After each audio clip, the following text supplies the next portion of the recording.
both competent. You need a 5-2 score in order to progress to have a guaranteed spot in the bracket phase, short of people above 5-2 dropping out and opening up some spots. And yeah, we're getting started here. Excuse me, princess. Yeah, so in this tournament we have randomized weapons from the uncle, so a sword is not guaranteed. Might even be quite unlikely to get a sword from the uncle. So what kind of weapon do you think we're gonna see in this race? I saw that BossCrab liked to see hammer early, and Glan likes to see the bomb start. Bomb starts are fun. Personally, I like bow, and I think Burna is probably the worst. Hammer is an excellent thing to start with, and unfortunately, they get stuck with the can of Burna. Yeah, I've been seeing a lot of Can Burner lately as the starting weapon. Like, Burna, sorry. I was just gonna say, like, for taking care of enemies, it's not that bad, but it's just that the farming possibilities are so slim. Well, the can of Burna, like any Uncle weapon that has consumables, does give you a full magic refill. You get full bombs, full arrows if you get the bow, similar things like that. So you can farm. You can kill all the enemies that you need to kill for the escape progression, but there's so little magic that it makes farming for bombs difficult, which is really what the goal of escape is. Farming for at least one bomb to get those back 3 items, and that's really difficult to do with the Burna. Yeah, and another interesting thing that we saw here, the first chest after the uncle, was a boomerang, so they could actually stun one of their enemies to see what the stun drop is. It might be bombs this race. That would absolutely be great game knowledge to have. Bombs or a magic refill would even give them basically perpetual bomb farming. Yeah, and looks like Glan is checking the stun drop here. It's just a heart, so it's not bad, but it's not really what they were hoping to see. Yeah, that can come in handy in a pinch, but probably the least valuable stun prize. So there are a couple magic pots in the back of Escape if they're still looking for bombs. They have the opportunity to get them from chests as well. Just a map there means that there'll be an item in Sanctuary that we know of. But if they're not able to pick up at least one bomb, then they're going to have to come back here either with the Power Glove or walking through the escape sequence again later on once they're able to pick up some bombs through their normal progression.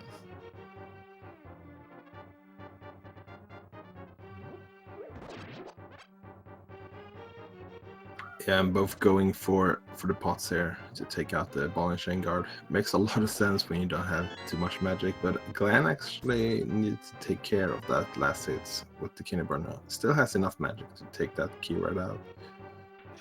The Ice Rod is not what you really want to find. Another magic-consuming weapon isn't going to help you at this point in the game. Yeah, for sure. It's not going to be very useful in Escape, but it might be needed later, and if Turtle Rock is required this round, it's nice to have the Ice Rod early on. So you don't have to go searching in the entire world for it. That's definitely true. Being required for exactly one thing in the entire game, it can be anywhere in the entire game except on Trinex, so it can be a difficult item to find. Fortunately, both our runners have enough progression at this point, magic rather, to get through the mantle. If they run out of magic after the mantle piece, they can do a death warp, and it will respawn them with a partial magic refill, so they can complete the sequence. All they need magic for at this point is getting the key off the key rat. Everything else will be optional bomb farming.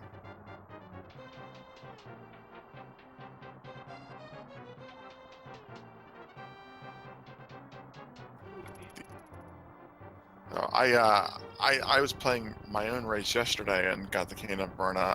It was the first race that I've ever seen where there wasn't even one bomb drop in Escape. And it's just that's what you get with this kind of weapon. Yeah, this weapon is, is definitely helping or making it harder, that is, to get the bombs. But as long as your opponent doesn't get a bomb, then it's kind of fine not getting the back escape. It's just that uncertainty. You don't know if your opponent got the back escape or not. Yeah, as long as you find the glove, it's not a really long detour to get back here. It's just the fact that if the glove is back here, then you have to walk through the front all the way again, and that can be a time sink. BossCrab getting his key, so he's got everything he needs, and Glan having just enough magic, also getting his key.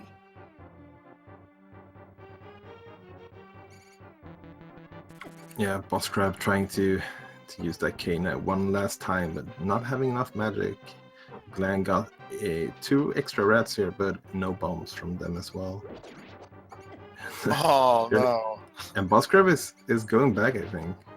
I'm gonna try to, not gonna be able to. That's a one-way door. Yeah. Is that a frustration push, I guess you can say?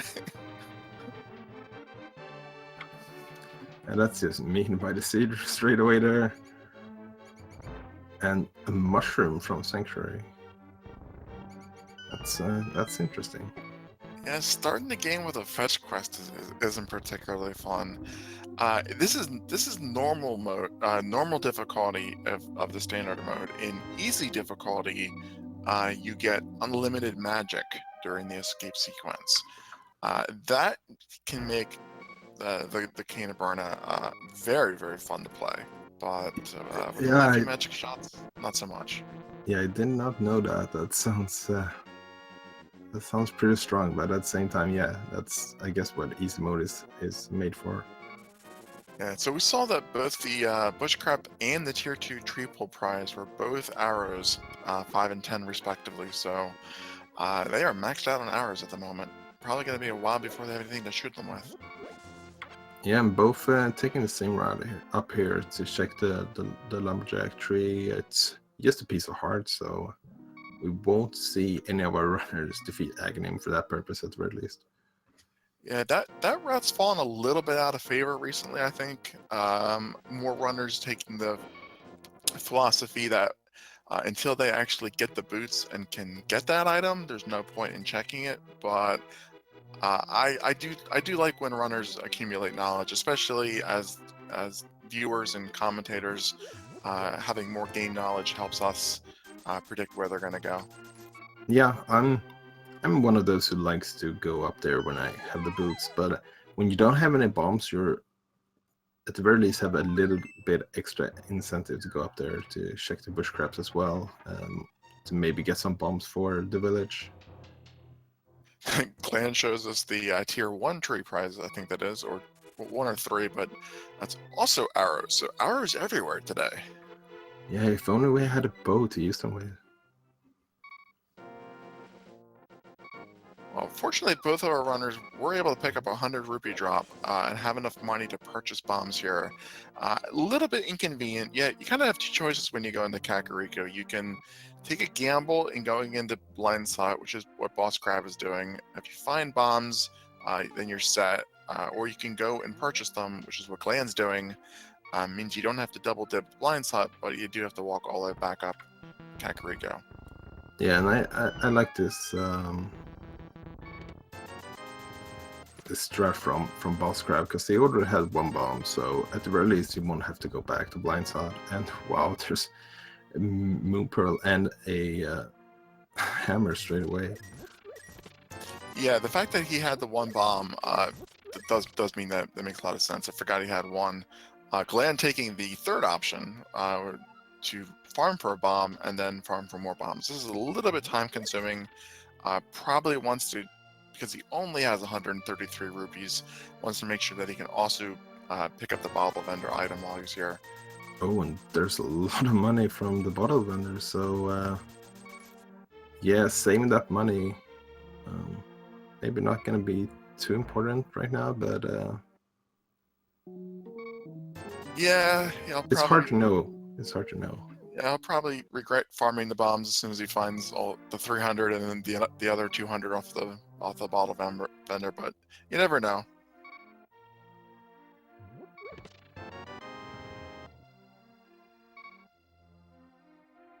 Definitely nice finding a sword this early in the game. With even though you can technically call the Cane of Burn a weapon for uncle purposes, it's not. There's really no way to replenish magic at this point in the game Oh, easily. and there's a second sword as well. So master sword and hammer already.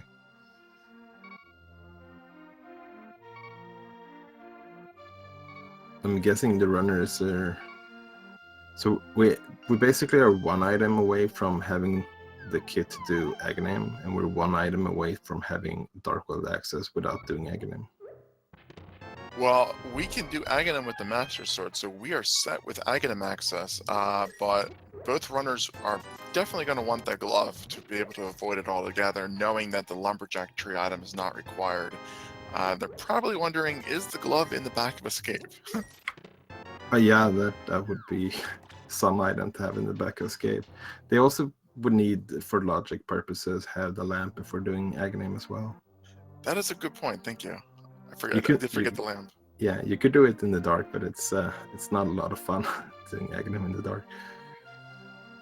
Yeah, I was only thinking to get through the front door. I completely forgot the lamp. I would not want to do those dark rooms.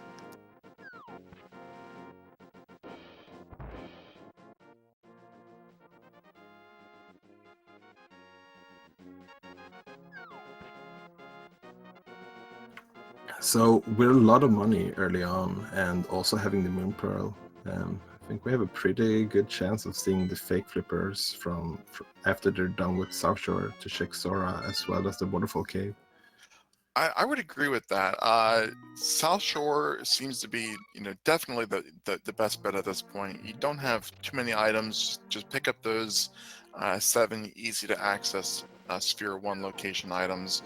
At that point, I think you can either do a fake flipper or do an ice rod cave check and then fake flipper. Both of those are going to be decent options. But yeah, with the Moon Pearl, you're able to check the Waterfall Cave items, find out what the Zora ledge item is, but not get it, and of course, you have plenty of money for Zora himself. So that seems to be a good play.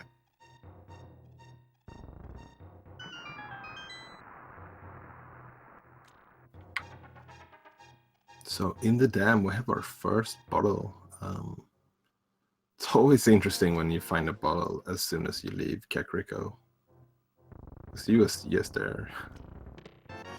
Yeah, it's not too bad though, because you're gonna make a lot of trips back to Kakariko, either light or dark world, so you'll get a chance to turn it in, as long as you don't forget you have it. That's the bigger danger than the time loss. We got our first map check. Crystal at Eastern. That's nice to see. Unfortunately, the pendants are 2 of our easiest dungeons. Yeah, both Desert and Tower of Hera being pendants, and Desert being the green one as well. It's not always what you like to see, but at the very least you got one pendant in the Dark World. So as long as it's not Thieves Town, and whoa, there's the boots from Glan in the Minmollum Cave.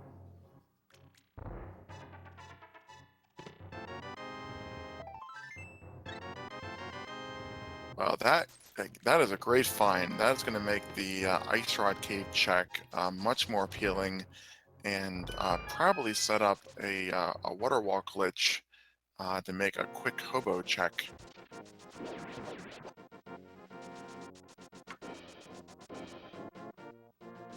Yeah, having boots early it's just best, especially when it's like in this case it's a early shake that everyone would most likely do. It's worse if it's like in Agnes Cave or something where you're not guaranteed to go early on.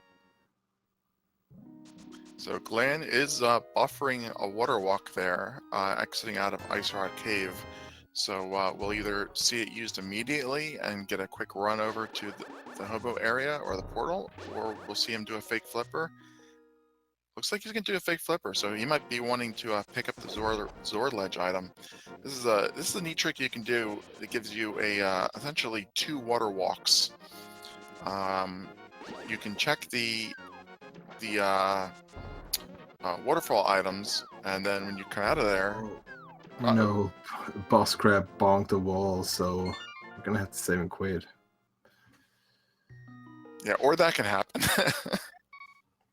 That's one of the dangers of having the boots, those unintentional bonkings.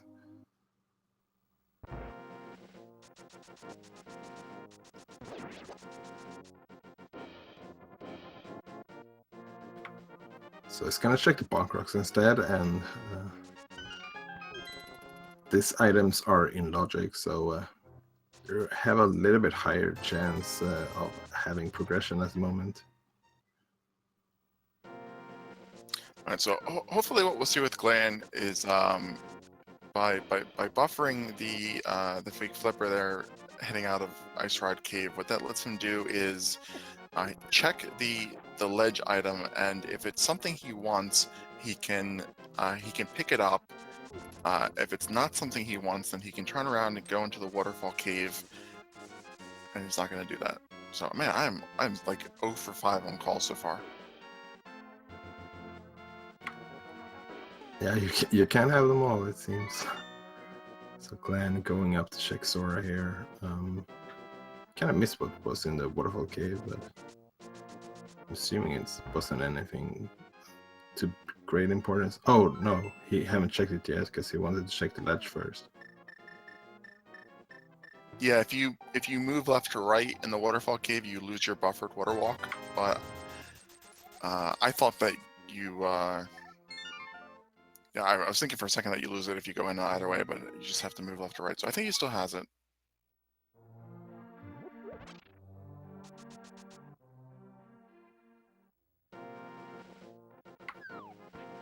So we got nothing there from BossCrab sides, checking the bonk rocks and the witch as well. So looks like Eastern is the highest density of checks we can do right now.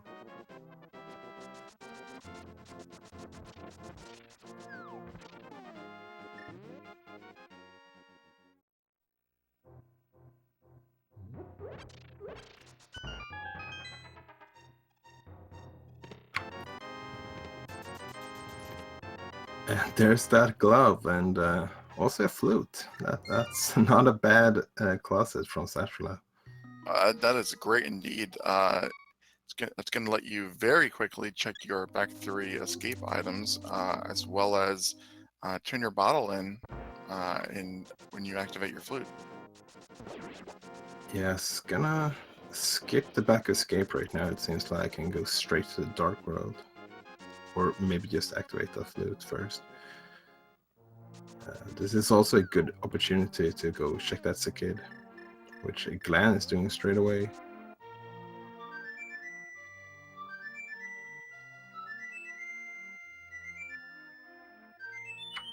Even another 300. How much money have we seen so far?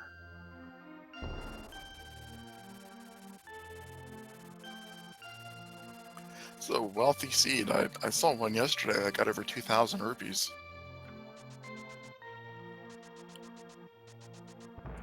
Yeah, they're not gonna have to worry about any money issues at the very least.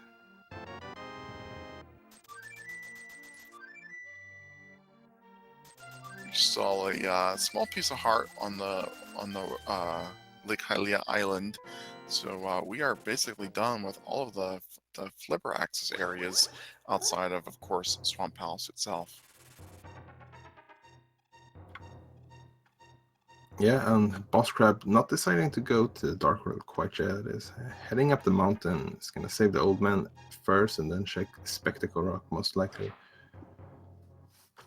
This isn't too bad. You get the old man item, and then one item in Spectacle Rock Cave if you go up there. If it's the mirror or the hook shot, you can continue with progression on Death Mountain. But even if it isn't, you're unlocking this checkpoint here, and with the flute, it's the quickest place you can get a free health refill and flute away from. So it's nice. It's nice to do this, even though there's not a lot of items you can get.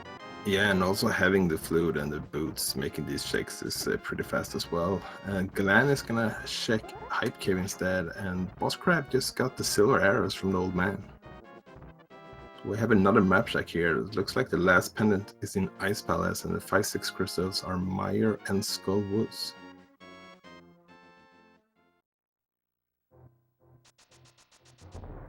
They with an early flute, they'll be able to get that Mire access pretty quickly.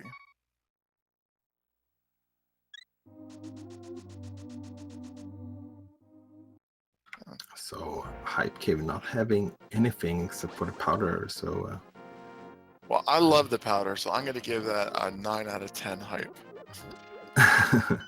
yeah, might even be 10 out of 10 if we get the Titanus Mist from the powder.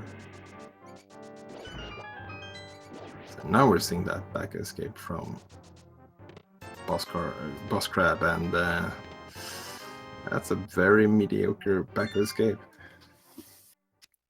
Yes, it's unfortunately just garbage items, but on a items per minute basis, it's actually still a really good check. It was less than a minute for 3 items, so good, definitely good to get out of the way. I tend to think that it's all about going for item density and items per minute, especially in the early game.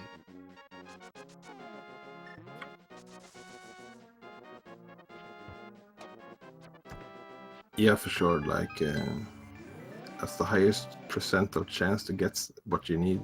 But especially, it kind of depends on who you're playing it as well. If you feel comfortable with your execution versus your opponent, you can just make for those like safe plays and not try to take too many gambles, just to stay as consistent as possible.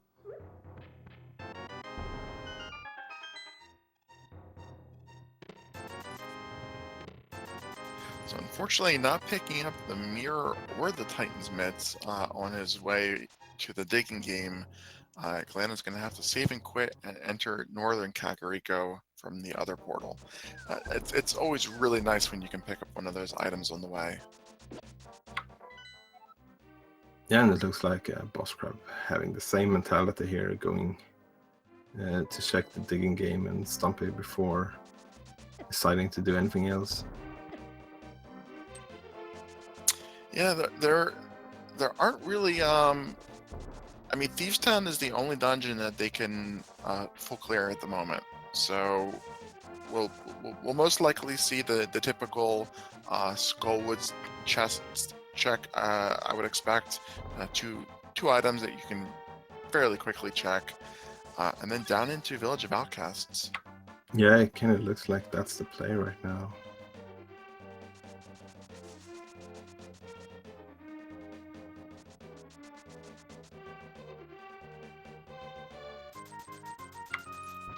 Like we were talking a little bit about that high density checks, and going to Outcast and Skullwoods right now is definitely one of those.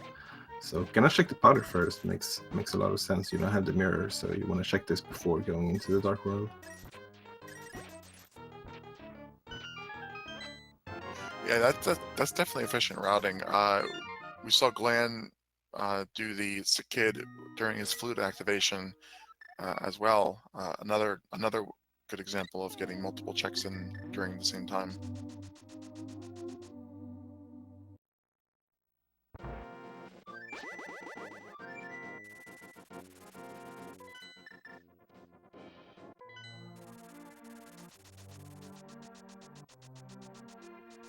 Get a little high five. Yeah. Very fast high five with both runners sprinting around.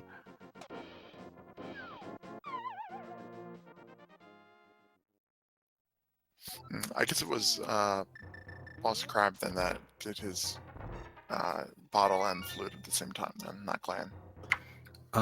Yeah, I think that's correct. So BossCrab, you get the thumbs up for good routing. Glenn, you get the just decent routing, I guess.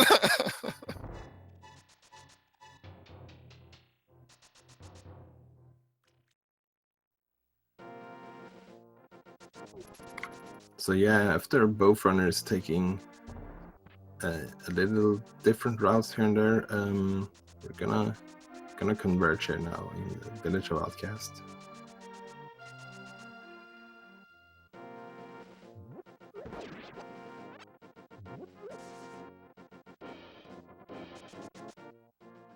So Glan making his way up to Skullwoods first, and yeah, I think that makes sense. Like, even if you don't get both items from the front part of Skullwoods, it's a very fast check to do. There's two reasons why this is a common play. I think one is like you said, that there's actually three reasons.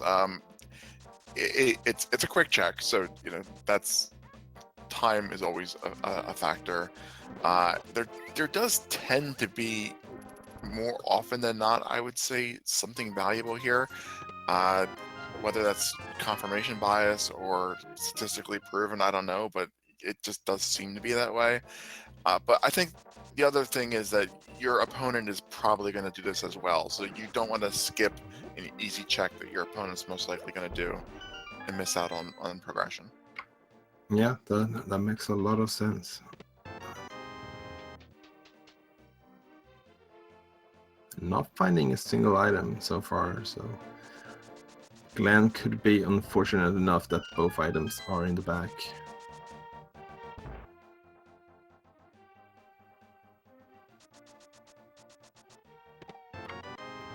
So Village of Outcasts is having some stuff. Got the half magic.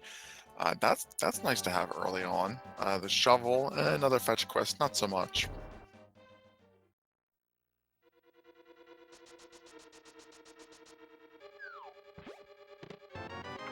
Yeah, we're getting all of those fetch quests straight away here. Going into Fisa now, as you mentioned, this is a crystal dungeon that we can full clear, so also has 4 items, so it's not a bad check at all. Definitely, and there's no harm in doing Thieves Town before Skullwoods, or the order doesn't really make a difference in this case. If you want to do, you know, if you find the mirror in here, then you can do Skullwoods. If you find the cape in here, then you can do Skullwoods and route that in with Northern Dark World checks. Given the fact that you have everything you need to clear this dungeon and get every item, the order really doesn't matter. Yeah, and I think especially when you already did the digging game and all those south checks, you're not really like, unless you find the Titan Smiths, you're probably not gonna go south after this anyways. There's the bow on Bumper Cave, and we saw the cape earlier on top of Spectacle Rock, so we're gonna need to get that mirror sooner rather than later.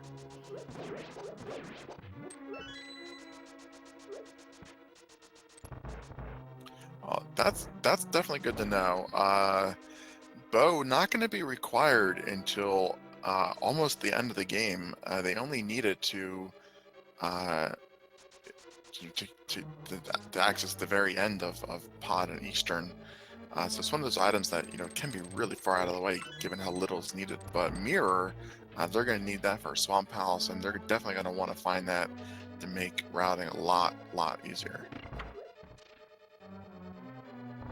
Yeah, for sure. And I think BossCrab is the only one with the knowledge of where the cape is right now, because they are the only one who went up Death Mountain so far.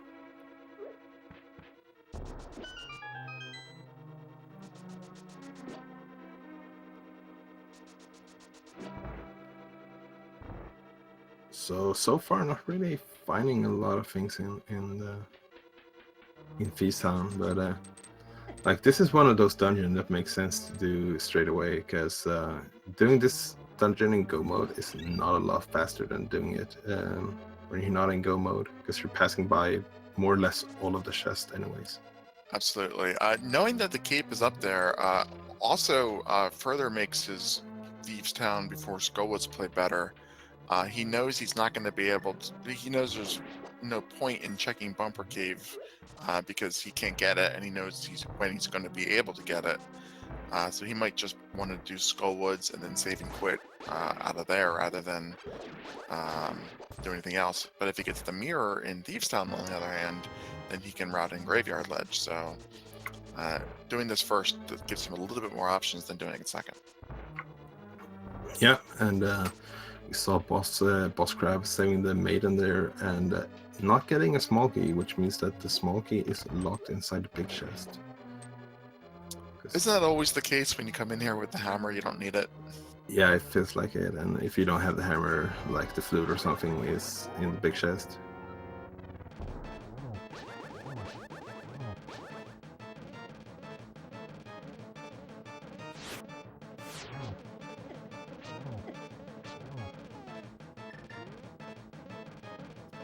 Very nice blind fight on BossCrab's part. First two phases almost flawless, and just bringing out the blue game because you have a little bit low health, and why not? Yeah, it definitely doesn't hurt to be safe. Don't want to take that death and have to go back to blind again, especially when you have green mail. If blind's head touches you, that's 2 hearts of damage.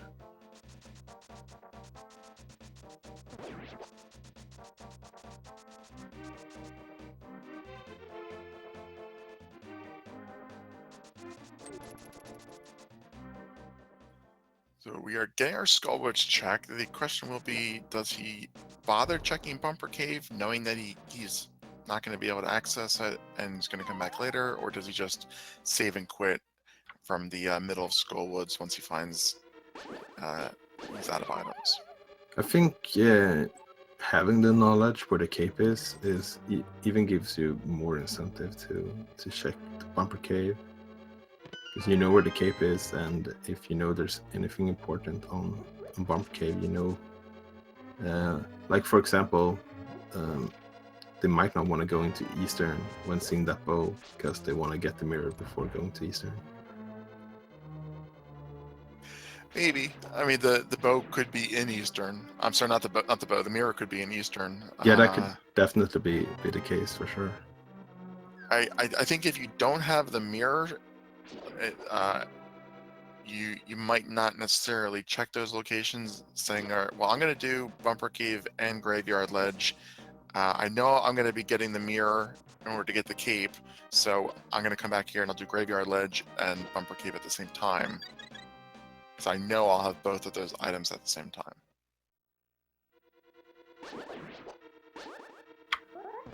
Yeah, that makes a lot of sense as well.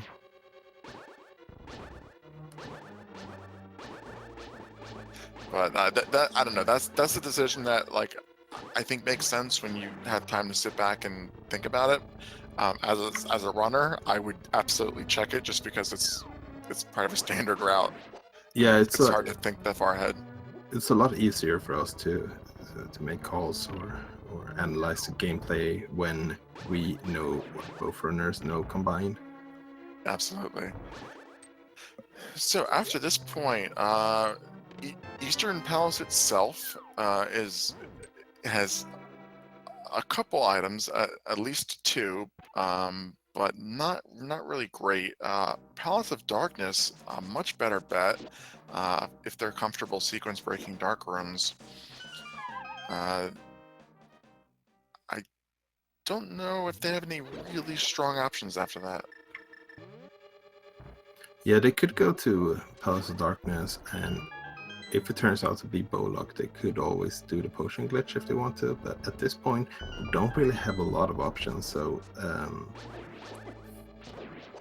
Palace of Darkness being Bowlocked, like, it might not even be Bowlocked at this point. Well, remembering he had the shovel there was good knowledge for Glan.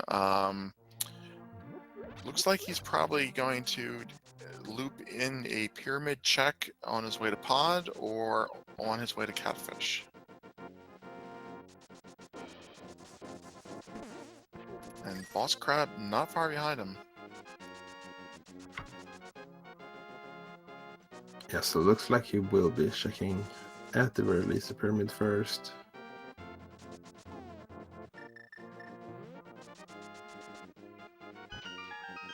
Both runners have one area checked that the other one hasn't. Glan has checked the border, like the flipper locations, and BossCrab has went up to Death Mountain, but none of them has really paid off at this point, so it's pretty likely that both of them will do it later, especially Glan. You have to go up to Death Mountain at some point. Well, BossCrab is eliminating his missed locations right now. I'm finishing up the Zora area using the fake flippers. Not going to find anything.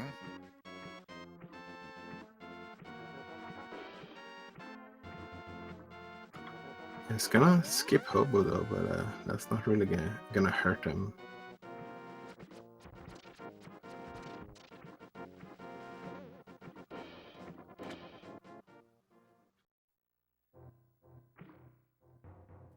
I think Hobo is one of those checks that in this situation is a very good skip.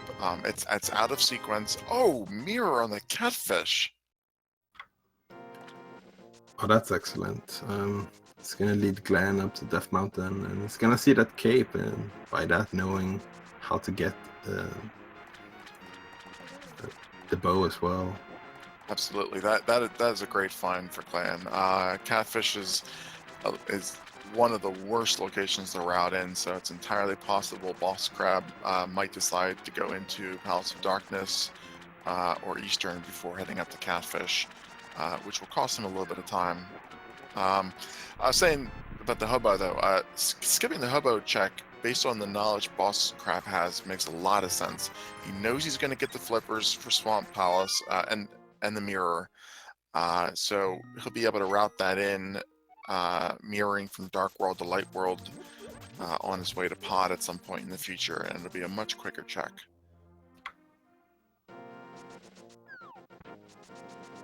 So that's an out of the way location to sequence break at this point. Yeah, and Glan is floating. Oh, he never turned in the mushroom, did he?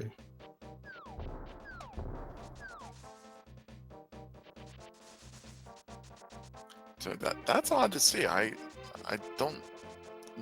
Mushroom isn't really a priority item. I expected that he would just continue on up Death Mountain there. Yeah, at the very least, it's a pretty fast way back up to Death Mountain again. So BossCrab checking the pyramid first, so might go to Catfish as well. And there's a lot of items with that mirror open on Death Mountain right now, and once they get that cape, they will be able to do both Pod and Eastern in one single go as well, which is always nice. Well, it looks like he is making the Catfish play. I think that's probably the less probable play. I think Pod would probably be the, I guess, numerically the better play, but it's not the right play, and both runners are making what is the right play, so good for them.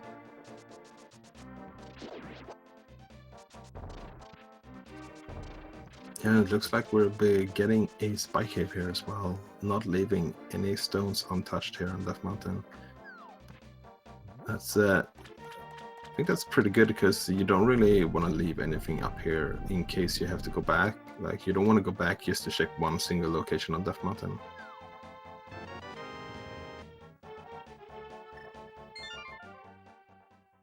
Yeah, so he's gonna have to climb up here again in order to get to the east side, Death Mountain. I think if you're gonna check Spike Cave, you check east first, and then you come back, and then you end at Spike Cave as being a kind of a terminal location there. But I guess he doesn't want to do east until a little bit later. And yeah, he's not actually skipping the entire east side of Death Mountain for now. Probably gonna go get that bow and go to Eastern Pod instead. Yeah, that's actually That's actually not bad. There's nothing in Eastern Death Mountain other than the lamp that will make Pod or Eastern Palace easier. But he could find the hookshot or the mitts in Pod or Eastern, which would make Death Mountain more efficient. Or maybe he's not even thinking it through that way. I don't know. Yeah, BossCrab heading into a pendant Tower of Hera, getting the second boomerang there. None of our players have any form of fire source right now, so there's the big key. They could still go up, and it looks like that's the play. There's still the possibility of the last item being in the basement, which would be very unfortunate, especially when you don't have a fire source.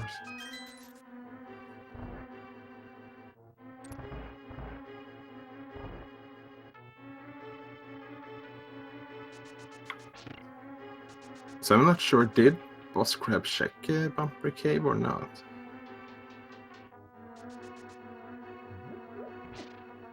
No, I believe he skipped it altogether. Knowing where the cape was, I think he's just going to say, I'm going to come back here and I'll do that, and Graveyard Ledge together, like we were talking about earlier as a possibility. Yeah, so hopefully they decide to do those checks before going to Eastern Pod area at the very least. And with the mirror cannot only check Graveyard Ledge here for Glan, could also go and check Kingston. That's a good point. They have the boots. That's the third item. Yeah, so it's nice to have all of those checks out of the way.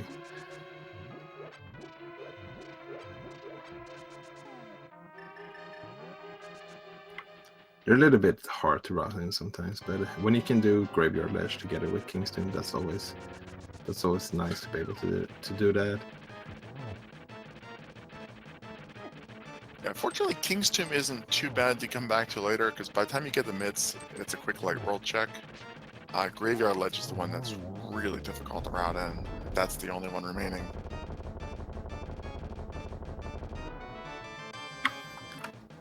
And there's Quake from Moldorm. We're gonna need medallions to get into Mr. Meyer and Tucker Rock. We don't really know which one yet, but getting Quake, that could definitely be one of them. So that worked out well for BossCrab. Not having a fire source, unable to do the Hera basement, but finding both items, so not needing to do the Hera basement. It's always great when that happens. That kind of compensates for having the hammer and not needing it in these towns. Yeah, I guess.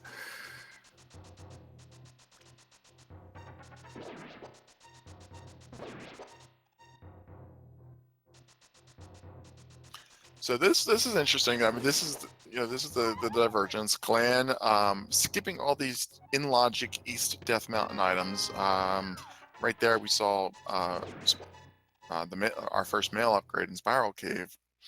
If this has the lamp, that will make Palace of Darkness and Eastern much easier for BossCrab. Glan, by skipping these, he's gambling that he's either going to find the lamp early in Pod, or feels comfortable doing all the dark rooms. Some of these dark rooms aren't too bad. If you have the fire rod, you can light some torches, but without either fire source, these can be pretty challenging. Yeah, for sure.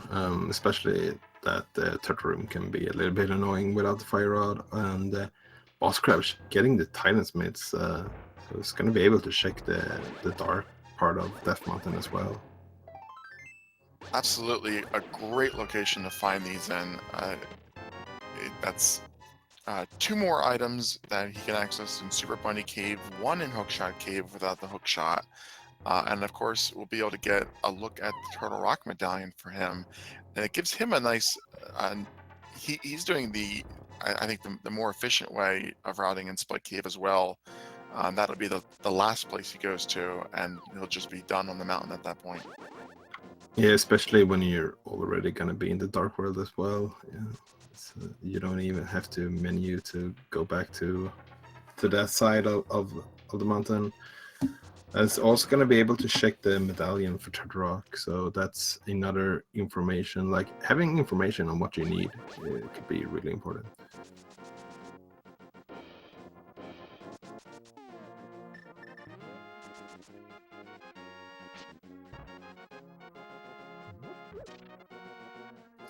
Yeah, the biggest danger for BossCrab is postponing those northern Dark World checks and making a pot or eastern dip. And it's Vanilla Quake to open up Turtle Rock, so Pendant Tower of Hera definitely required. Absolutely. Can't go in the Turtle Rock at the moment, but while you're up here, you might as well open it, and you're going to get a full magic refill in Super Bunny Cave anyway, so no loss there. And Glan lucking out with that lamp. Yeah, that's a great place to find the lamp.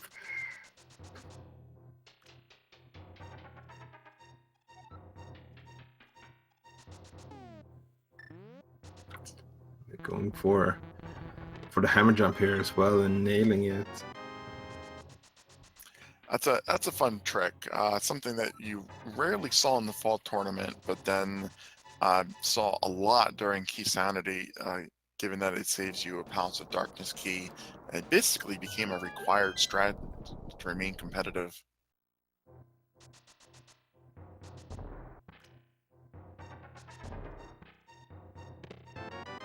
Not finding the hook shot in the first chest of Hookshot Cave. BossCrab is done up here. Just needs to do Spike Cave, and then he'll be doing his save and quit. Where he goes next will determine whether he is on pace or falling behind.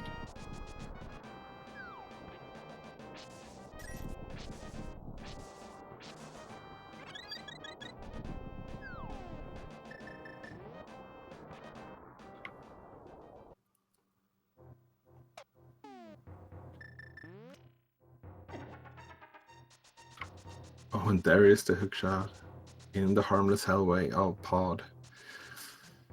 So that's gonna turn out in Glan's favor when they decide to go up to the mountain again, as long as they don't postpone it for too long.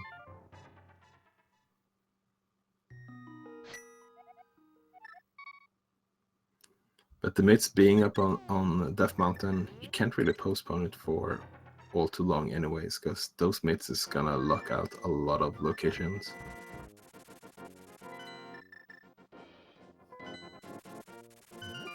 And the BossCrab is gonna use that knowledge of having the Titan Smith straight away to go check the Mire area. There's 3 quick items he can pick up here. We see Bombos is our medallion there for Misery Mire.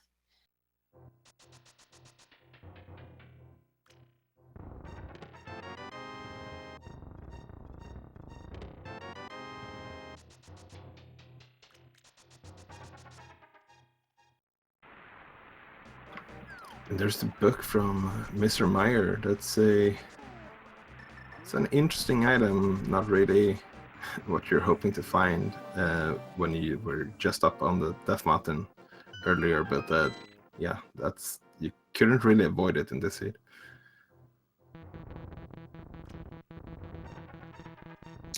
Yeah, I didn't notice it, but Glan picked up the hook shot here in pod. Yeah, it was in the harmless hellway.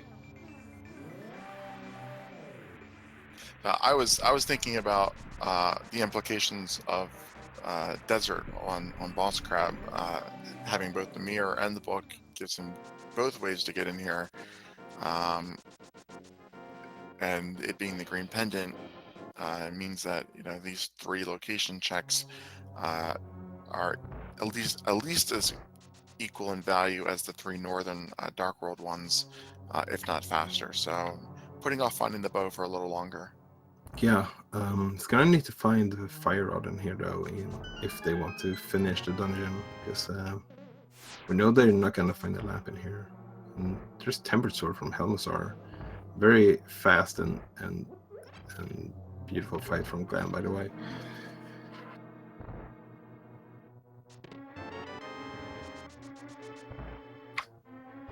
Ooh, and there is the flippers in Desert Palace. Puts everyone's favorite dungeon, Swamp Palace, into logic. Not for any of our runners quite yet, but combined with all the items they have. Well, knowing that the hook shot is in Palace of Darkness, in the Harmless Hellway there, not necessarily a bow-locked item. So he might be able to pick it up if he does a pod dip without the bow. But he could also make a Swamp Palace gamble, trying to find the hook shot there. So, lots of options open for BossCrab that can lead him away from where we know that he needs to go.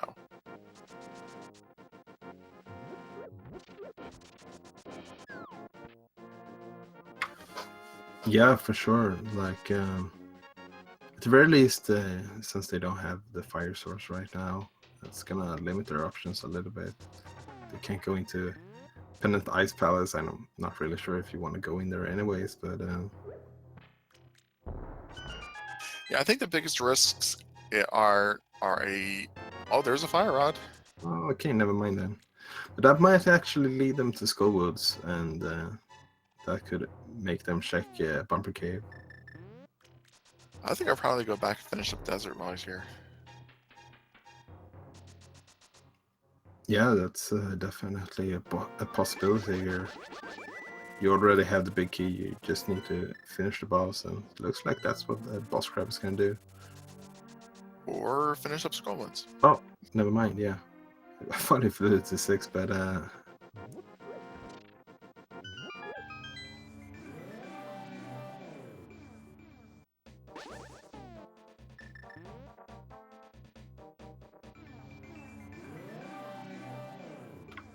and making a good mirror here to get that full magic before going into Skullwoods. Definitely doesn't hurt to have your maximum amount of magic before taking on Mothula. Definitely, and I wouldn't be surprised if BossCrab also routes in a pedestal check while he's up here, having found the book.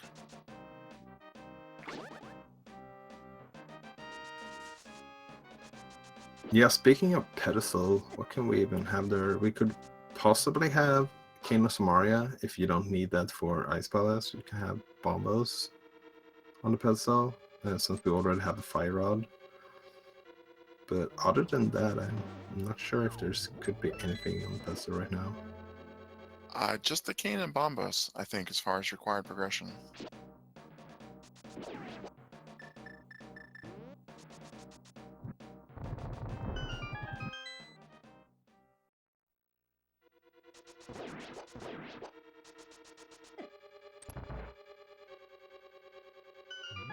I think that I mean, I'm not 100% sure on this, so this is just a belief and not gospel here. But I think the Cane of Samaria is only logically required for Ice Palace completion.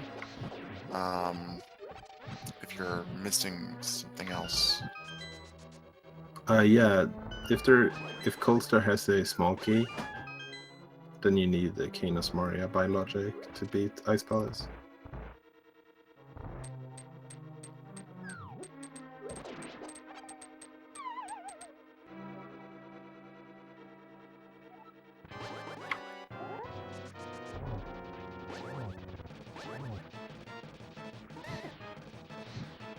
So Glan picking up that Fire Rod before going up to Death Mountain.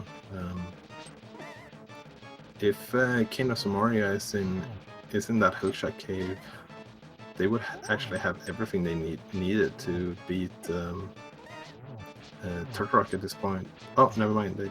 They decided not to go to Death Mountain after all.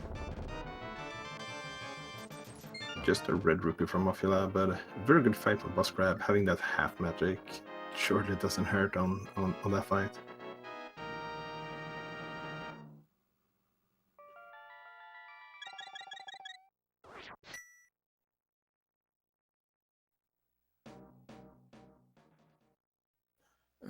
Very nice Mothula. Just the 8 fire rod shots, got 16 with the half magic. Makes a nice quick kill of that. It's going to be a little easier for Glan. 4 tempered sword swings is all it takes for a tempered Mothula. Easy fight for both of them. Yeah. Glan still has... Oh, there's the Keenest Mario. So Excellent last item. That's a very good pickup. Yeah, Glan still has to be a little bit careful. Still in the green mail, so I have to watch out a little bit with her health. And here we see a pet check, and I didn't really see what it was. Heart piece, full heart container. Ah, okay. So yeah, that's not really required at all. Oh, unfortunately, fluting away. Does that mean he's gonna? All right, good. I was gonna say, I guess this is a little faster than walking back through Skullwoods, but he is either doing the Blacksmith's Chain items or Northern Dark World. Hopefully for him, Northern Dark World. Yeah, it's hard to tell, but it looks like nope, going south, so might be the blacksmith. That's unfortunate.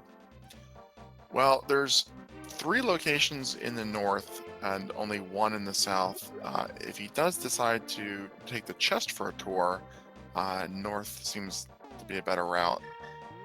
Even though it's slower, he might just mirror to turn that in and then come back.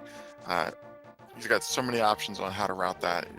You really just can't guess anything from what he's doing.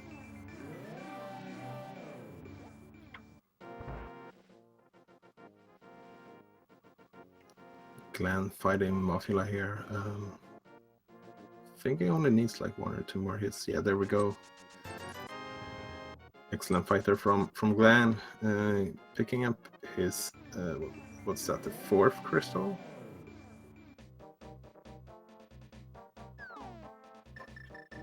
That is his 4th crystal, yes.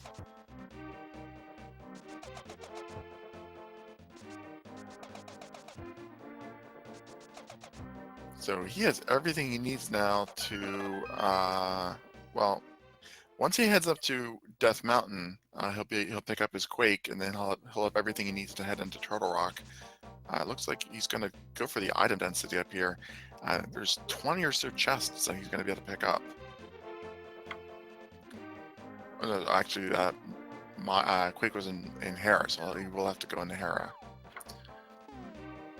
Yeah, but being up on Death Mountain after getting, like, they're gonna check the the east side of Death Mountain first, so gonna grab those Titan Smiths before going to Tower of Hera. That might actually lead them away from going in at all. Well, skipping Hera would be the best opportunity for BossCrab to catch up a little time here.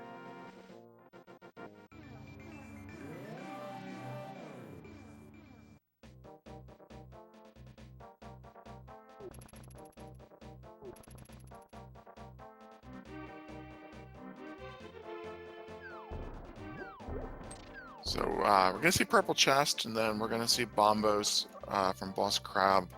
The question is, do we see a Swamp Palace dip or after that? That's the scary moment. Yeah, that's a scary thought indeed, especially with the knowledge that we have that there cannot be a hookshot in Swamp Palace.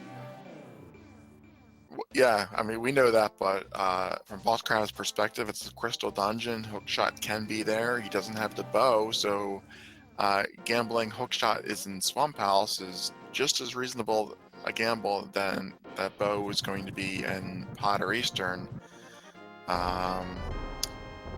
He has the fire rod, but without the lamp, that may also point him away from Pod.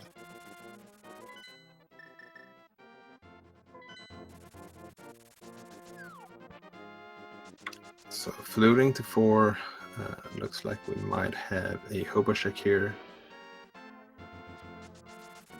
Don't really remember what hobo had for us, just a couple of bombs or something like that.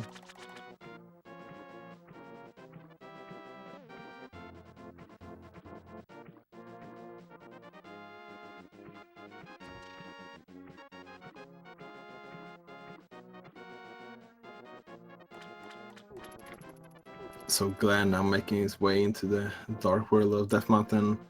With the hookshot is gonna be able to check hookshot cave as well. Every single chest in there, and everything we know, everything we need for no mode at this point is actually the Bombos medallion. So that's something to keep our eyes fixed on right now.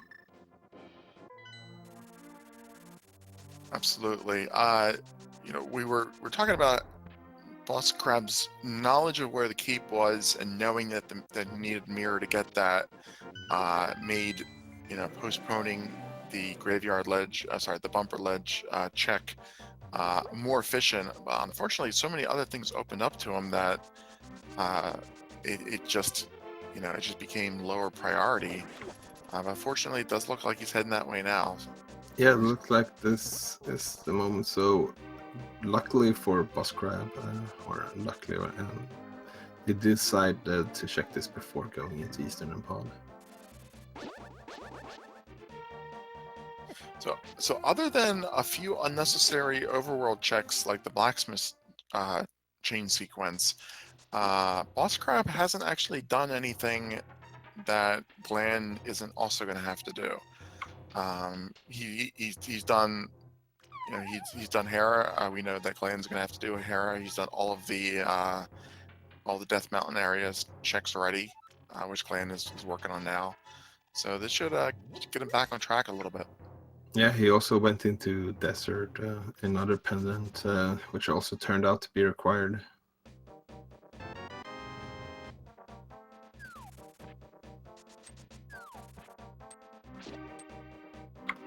So it looks like Glan will be making their way to Tower of Hera after all, and is gonna pick up that Quake medallion, and already checked what medallion is needed for Turtle Rock, so might actually go to Turtle Rock straight after Tower of Hera. I think that's definitely his best play. Yeah, you have everything to full clear it, and there's 5 items in Turtle Rock, and then another one in Mimic Cave as well.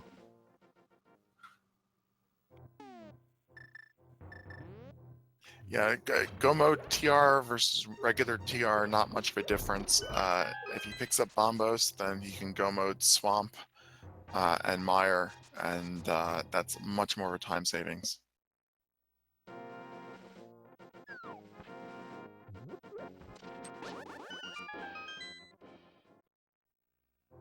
So BossCrab is going to, I'd be shocked if he doesn't immediately head to combo up pod and Eastern. That's going to get him his hookshot and his lamp with the flippers.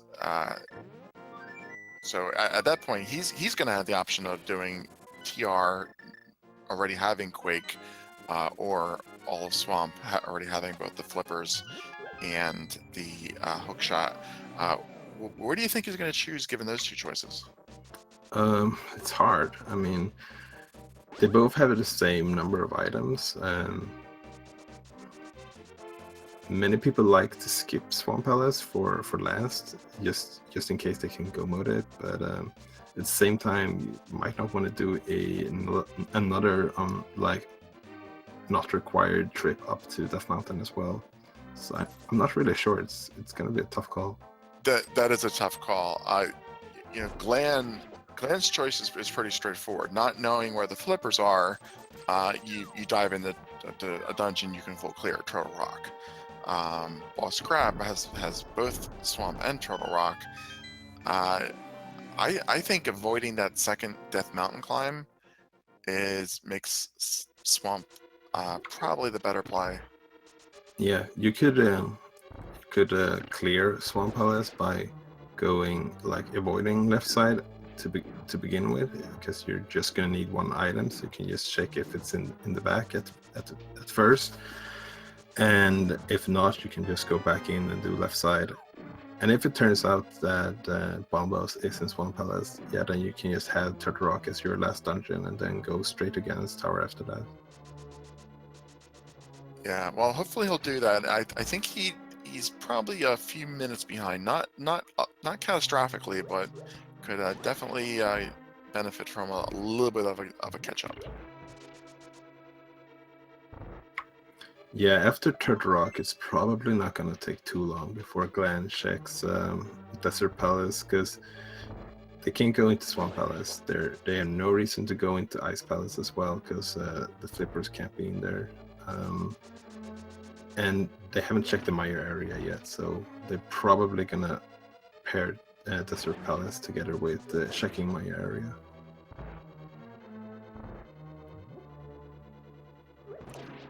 Yeah, I absolutely think that's definitely the best play. You're going to get the 3 easy Mire area items, and he's not even going to have to clear desert in order to pick up the flippers. So that's a much better play than doing something like Blacksmith's Chain.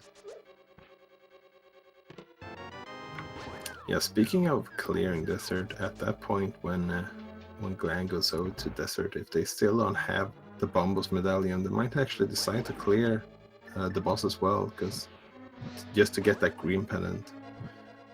The BossCrab didn't have any fire source when they were in desert at the first time.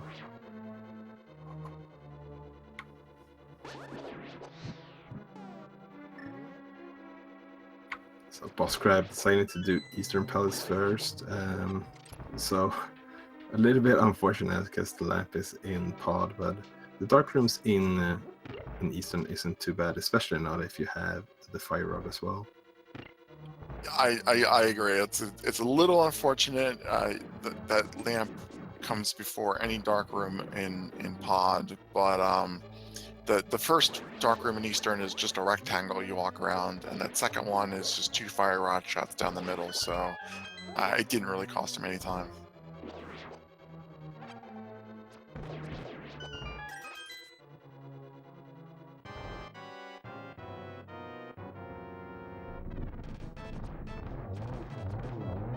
And very fast armors fight with silver arrows. Yeah, with silvers, that makes that fight just a walk in the park. It's not really that the original fight is too hard as well, but silver's definitely helping out.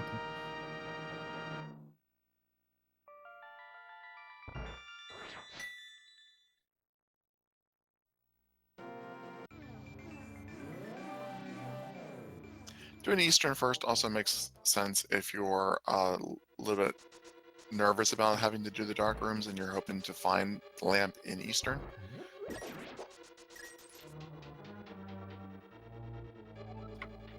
Yeah, it makes you have to mirror a second time, but if finding the lamp would be a better time save for you, then that mirror is definitely worth doing, just in case. Yeah, I didn't notice this initially when Glenn. I mean, I noticed it later, but not right away. Palace of Darkness was bow-locked, having a big key in that first chest. So an early dip in here, excluding a potion glitch, would have left them with no progression.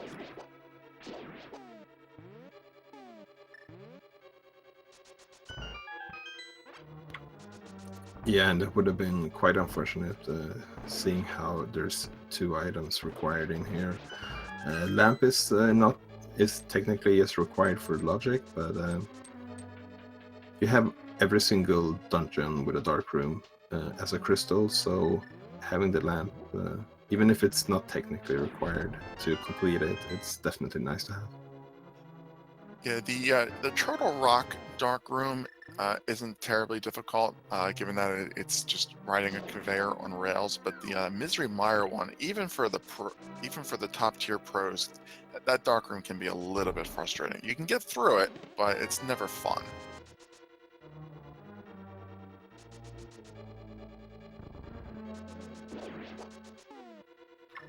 Yeah, I think if a lamp was the go mod item for both our runners, they would probably go for that Mr. Mario Dark Room, but if you don't have to do it, then that's fine as well.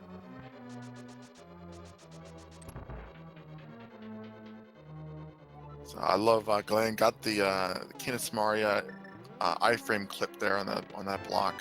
It's a great way to get past that roller, and does the bonk as well. I love that execution on that room. Very well done.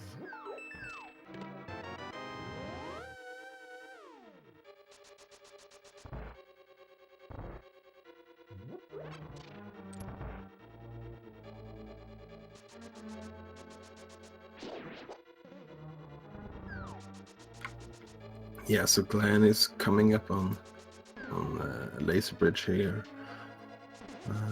I'm not really sure how many items we've seen so far, but there should be a couple here at the very least. Yeah, I haven't counted any item that hasn't been a bombos. Yeah, that's true. That's the only item that we're really looking for at the moment, so... A quiver upgrade is certainly not it, but there's bombos! There's a bombos! So... Hopefully for BossCrab's sake, they decide to go after Turtle Rock after this, but as we talked about earlier, it's a pretty tough call if you go up to Turtle Rock or do Swamp.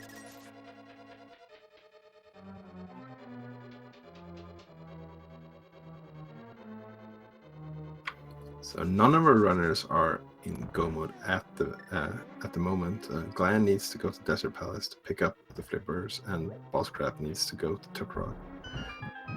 Well, Walter and I are in go mode. So, yay us! Yeah.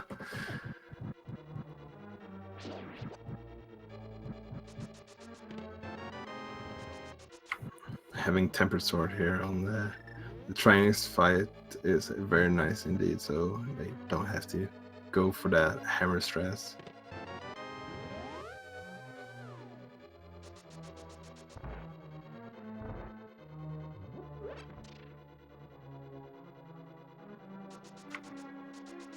So Glan is most likely gonna go to the Meyer area after this, and seeing that Bombos is required for Meyer, probably gonna do Meyer before going into Desert Palace.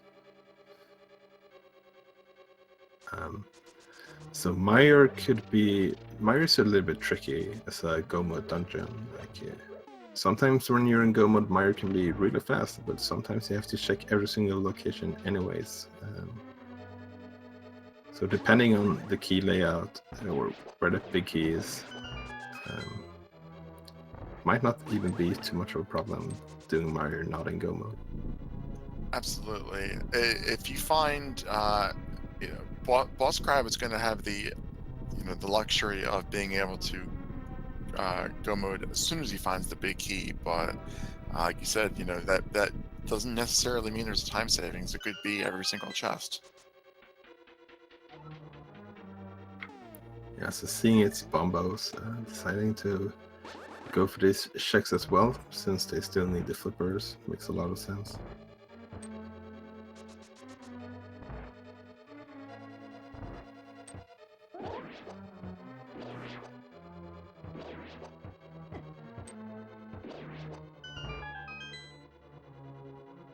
And it's gonna pick up the red mail here as well, if they decide to pick it up, that is. Have 12 hearts, so 12 hearts blue mail isn't too bad, but it doesn't take very long to pick up that red mail.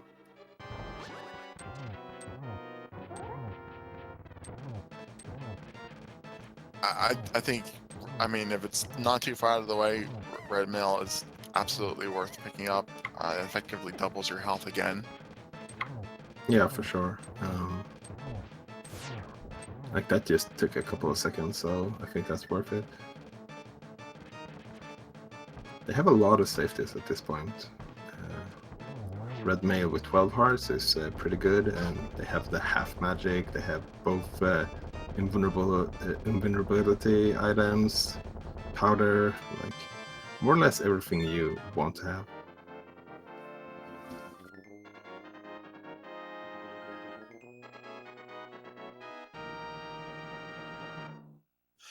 So Glan, we know, is going to be doing the Meyer full clear, still looking for those flippers.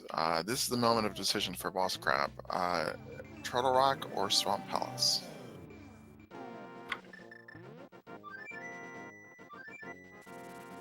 Yeah, looks like they're deciding to go up the mountain, so Turtle Rock it is. It's going to work out very well for him. He's going to get his Bombos and then be able to go mode Swamp and Meyer. Yeah, that's the power of of not wanting to go into Swamp Palace. Well, that's the play that he needed to make in order to catch up the time that he had previously lost. So this is going to work out really well for him. Yeah, he's gonna check out this ether tablet first, and then run over to Turtle Rock. Speaking of which, did Glan check the ether medallion? I guess he did, because he did my Tower of Hera, right? No, actually he didn't, because he couldn't have the book the first time he went up that mountain. No, I didn't check it, but just a big 20, so no loss there.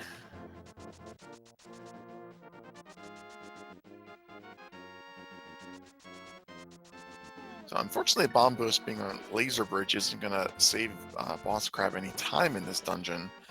He's still going to be checking everything as he goes, but at least he's going to save. Did we find the big key in Meyer yet? We're still looking for him. Yeah, he went out here, so I'm guessing he haven't found it yet.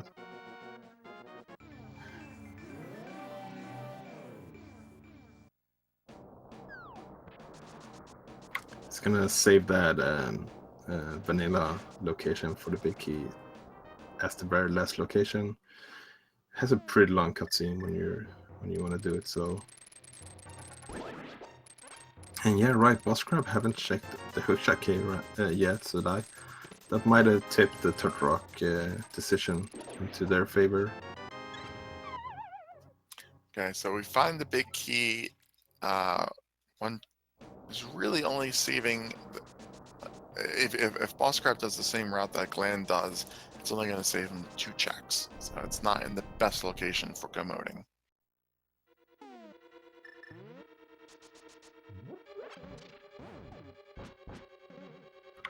Yeah, and honestly, sometimes that could actually be the last check as well, depending on what route you want to take in Mario.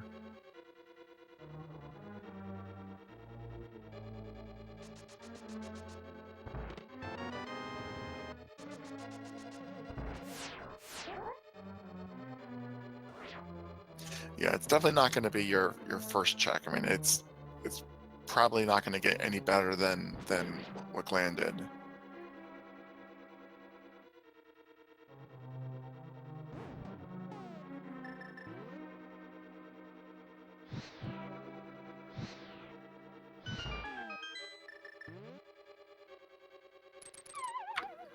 Yeah, so we're at 1 hour and 16 minutes now.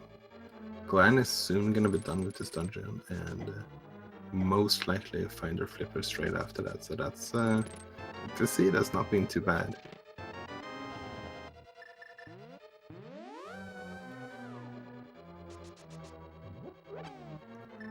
Absolutely, this will probably be a maybe around hour 40 minutes or so.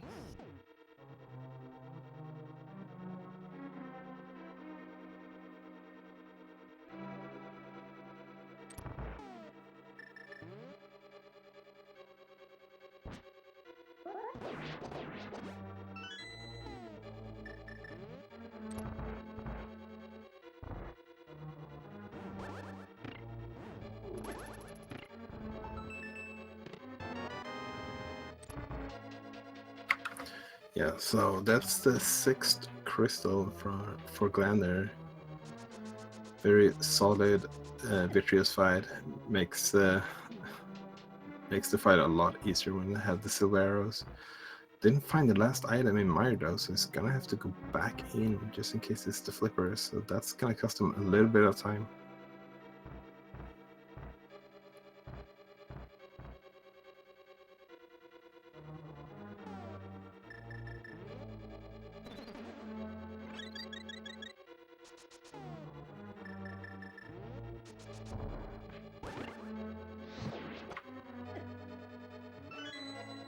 That bunny sprite for BossCrab's sprite is just too good.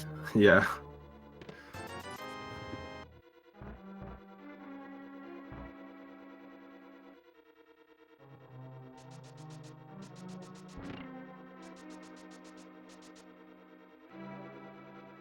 So all this time that Glan is doing at the moment is probably something that, unless BossCrab does this before finding the big key, is not going to have to do.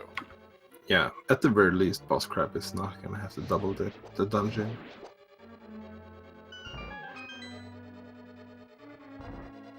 It's entirely possible though that he checks this first before finding the big key. A lot of people like to do full left side. And it's just a big 20, so Glan is heading out, going into Desert Palace, most likely. Yeah, it looks like that's the play here. So Glan will be hitting Go mode very soon, and so will BossCrab as well. They're almost at Laser Bridge at this point.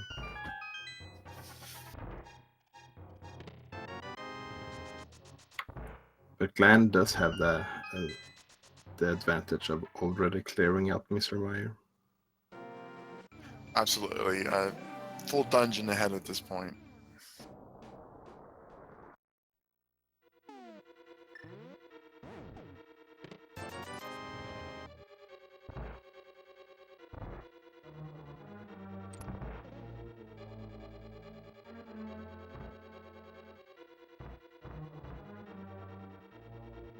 And there's the flippers for Glan. 1 hour and 20 minutes. They're in Go mode now. They just need to Go mode Swamp Palace, which is very fast.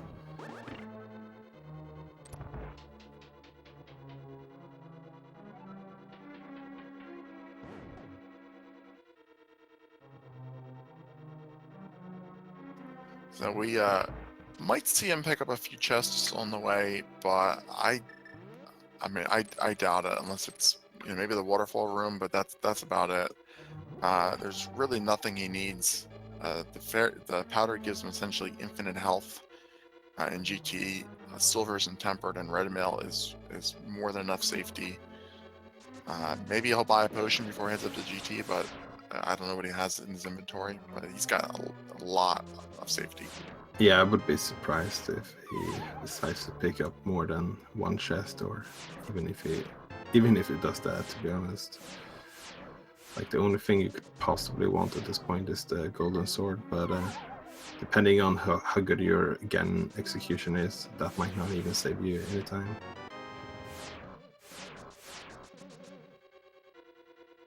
And BossCrab getting his go mode only about 2 minutes after Glan.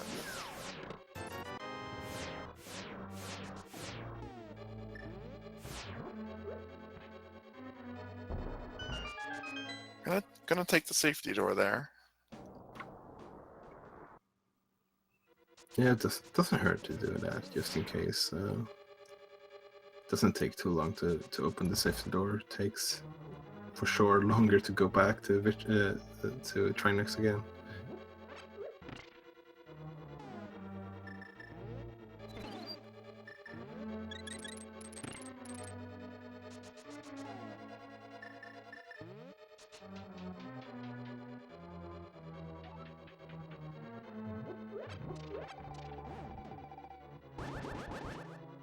So this seed is it's very nice. I mean, they're able to skip Ice Palace altogether. Go mode Swamp. The other palace that you want to do as little in as possible. Never gonna have to do Pyramid Fairy. The collection rate should be pretty reasonable, I think. Yeah, and the pendant that you did have to go into wasn't too bad at all. Like, Tower of Hera is a pretty fast dungeon to complete, and Desert Palace, you only needed to check the torch in the big chest. And Trinex is down for BossCrab, so he's gonna head over to Meyer and then Swamp Palace, or the other way around as soon as possible. Yeah, the order of those two dungeons at this point does not make a difference. And we see Glan skipping every single chest in Swamp Palace. Yeah, that right there is the best indicator, I think, of how comfortable a runner feels with their safeties and their execution. If they skip that waterfall chest which is literally in their way, then they're not going to be checking anything else. Yeah, I think so as well. And BossCrab filling up on some potions before heading to Meyer. Makes sense, like Meyer can be a little bit treacherous sometimes, and it's always nice to have those bottles for Ganon's Tower later.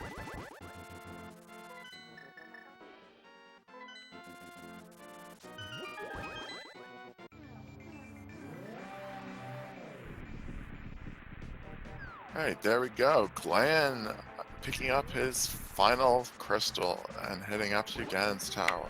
Walther? Yeah, so 7 crystals for Glan. That means we have a little bit of a game to play here.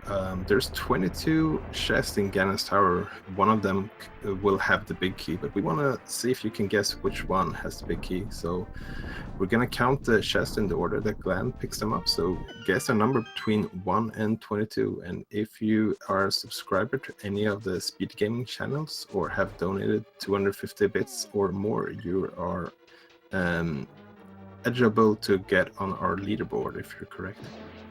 So, Tiro, which chest do you think we're gonna see the big key in today?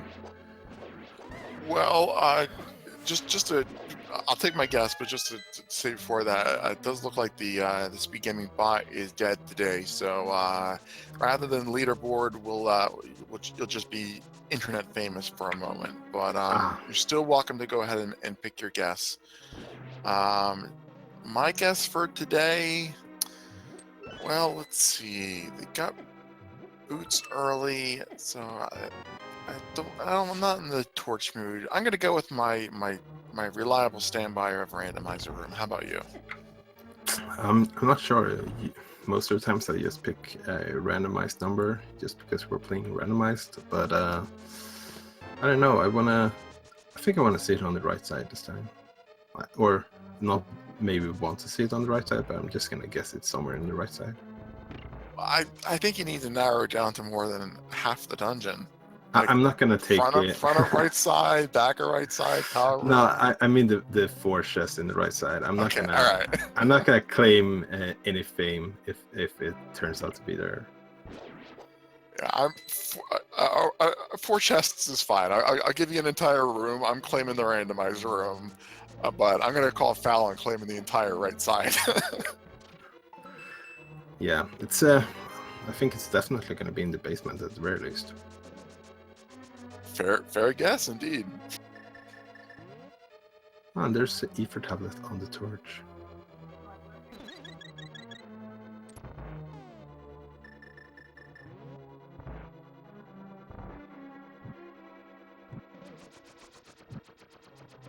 Looks like BossCrab making the long route down here in Meyer. Gonna find his key in the least efficient place possible, unfortunately.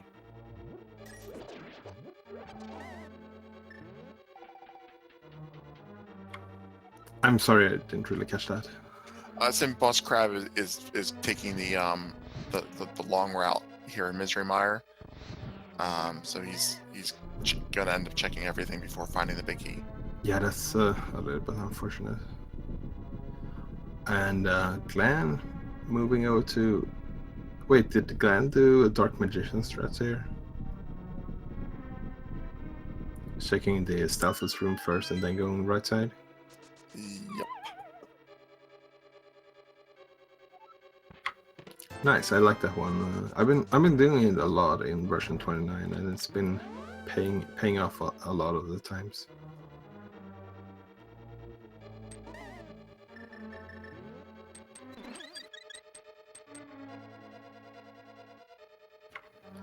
It's only really like you. Oh, there it is on the right side. But yeah, I was gonna say it doesn't really hurt you too much unless the key happens to be in the randomizer room or one of those 2 chests before that. Well, key was in the back right 4, so congrats to you. Yeah, as I said, I'm not gonna take credit for that one. I didn't say a number. but I'm not even sure which number that was. Wait, so there's checked 5 on the left side, and then 2 more. Then it was in the second chest. Or was it in the first chest? I stopped counting once we said the bot was broken. Yeah, me as well. If you guess a number and you think yours correct, then well played to you.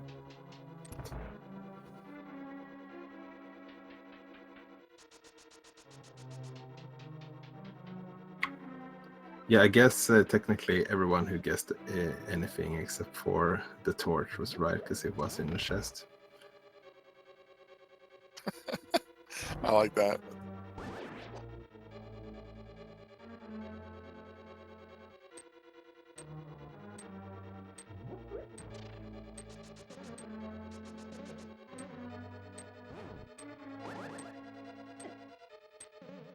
So heading up the gauntlet, going for fire rod strats here, having half magic and also getting a pretty lucky full magic as well. The fire rod is very effective against the Stalfos because they don't really burn; they just vaporize like straight away. So it's a pretty solid way of doing the gauntlet. Even on the horsehead guys, you do have to give them the second to die, but it's so much easier to aim than the silvers. Yeah, and usually it takes you a second or two to get to the doorway anyway. So having the fire rod already equipped here is going for the same strats on Lamolas, getting a nice 2-cycle here, while BossCrab is starting and finishing up the fight at Vitreous like straight away.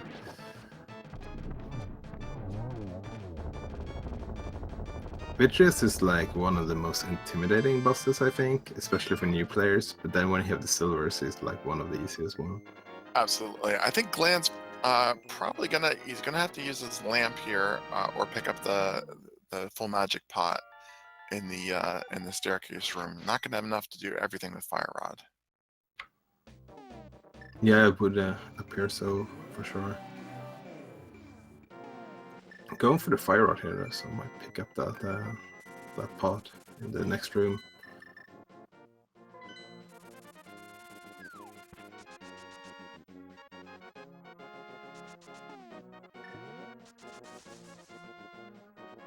Well, that was just enough shots. And if you're gonna pick up that pot, you should do what Glan did here, waiting a little bit extra just to make sure they don't go up the staircase at the same time as the torches go out in the other room, because that could despawn every enemy in Ganon's tower, which would lead you to have to mirror and start over again. I've watched hundreds of these things. I've yet to see that happen to anybody. Yeah, I've actually commentated it in the Key Sanity tournament, and it almost decided the game as well.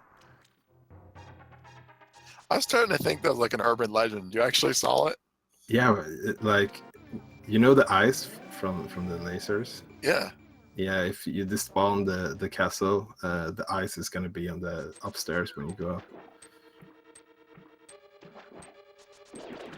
If that makes sense. Yeah, I might have to start being careful there again. I kind of just gave up on it. Yeah, like if you have a reliable strat of how to light the torches, most of the times you don't really have to pay attention to it. It's more if you like mess up the first room, then you might have to be a little bit more careful and just wait out the time. Glan had a very fast gauntlet, very fast GT altogether, and gets a double on his first cycle of Aga.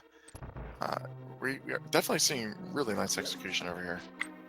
Yeah, the execution is definitely on point here. Getting another hit there in the third. That was a tough hit. Yeah. This seems like a pretty good pattern now. That's 1, that's 2, and Aga's down.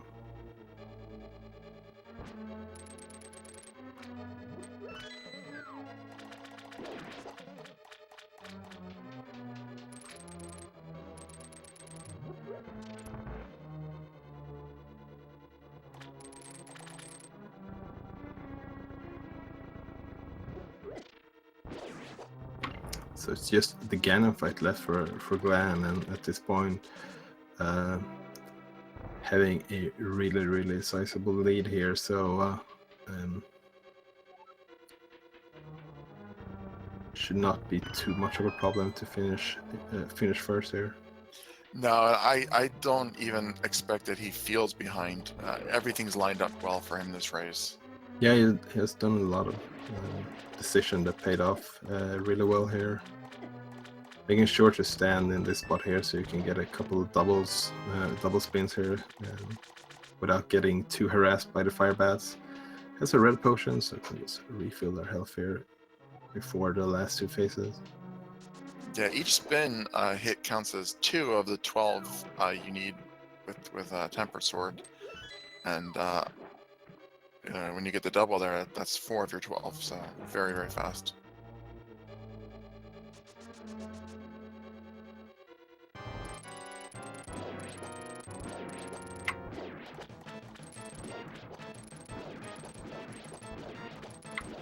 So that's the last hit of phase 3. So having silvers, you don't really have to worry about the torch glitch too much. But getting the torch glitch anyways with the fire rod, that's really nice. This is a pretty good setup for double. So just one more hit and Ganon should be down. And at the same time, Argus is down for BossCrab, so can head to Ganon's tower, and there's the last hit. Fight. Yeah, GG's and well played to Glan. You just need to enter this last room and he will be done. Oh, GG to Glan. 1 hour, 35 minutes, and 51 seconds official speed racing GG. Yeah, that's a very good time. Yeah, everything went his way. Even postponing Death Mountain for as long as he did, everything worked out.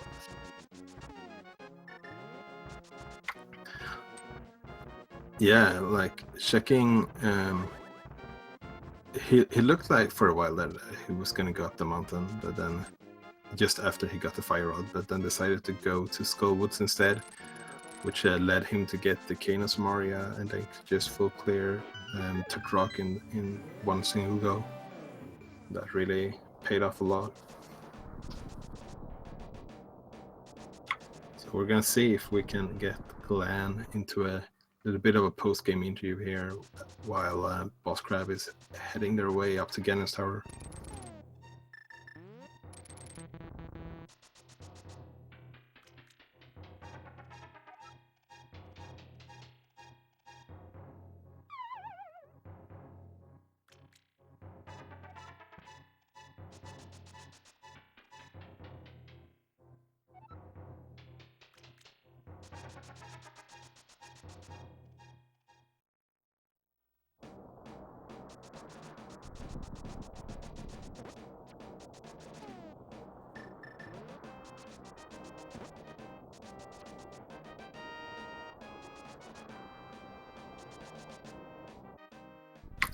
So BossCrab now heading into Ganon's tower. I'm not sure if there was a small key in one of those two first chests on the right side, but if there was, they could save a little bit of the time here if they decide to go right side straight away, which has been quite popular lately. Yeah, I think that is kind of like the meta. You go right. The hope room, I think the spoiler log calls this room. And if you find a small key, then you continue, and finding his key, not continuing, so it means that he's probably going to do the full left side. Yeah, that's unfortunately. Yeah, that's a little bit unfortunate, but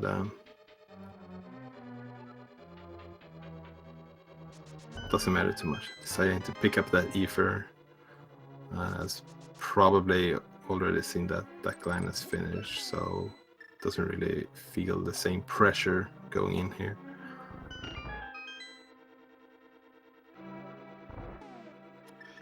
Poor Tracker was like, I'm done, and then he goes and picks up ether.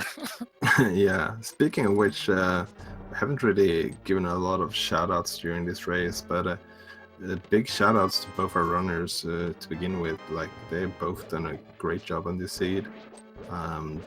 Also, big shout outs to our tracker as well. Kipsagi has been keeping us honest the entire race here. And also, shout outs to you as well, Tiro, for commentating this with me. My pleasure, Walther. Unfortunately, it doesn't seem like the runner links work either in chat. But so hopefully, BossCrab and Glan are using their same names for their Twitch channels. Yeah. We also got a message here from Glan. Unfortunately, they won't be joining us for an interview, but they might jump into the Twitch chat here. So we'll see if they decide to show up here, and you can just ask your questions in chat.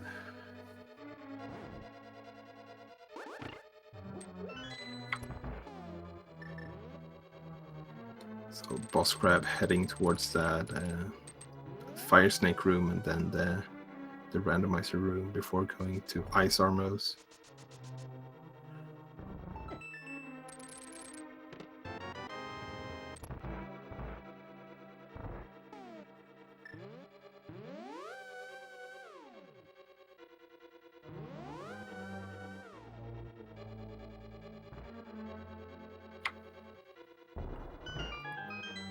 Always feels a little bit bad when the big key in Gans Tower happens to be like one of the very last checks you can do. At the very least, it won't be the very last room for BossCrab. Yeah, maybe it'll do tile room and then it will be the last.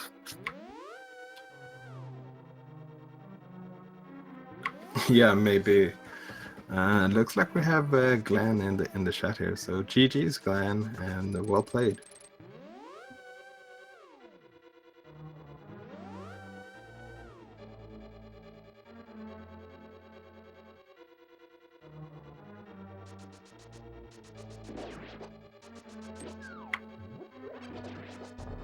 So BossCrab coming up here on. That's my favorite bonk. I love that bonk.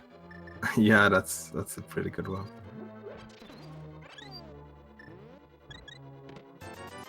That's definitely something I wish I knew when I played this game as a kid, that you could just bonk that instead of having to try and walk on that invisible floor. Yeah, you still see, I've seen it in this tournament, some runners will use the fire rod and light the torch there, which reveals the floor, or even use ether to reveal it.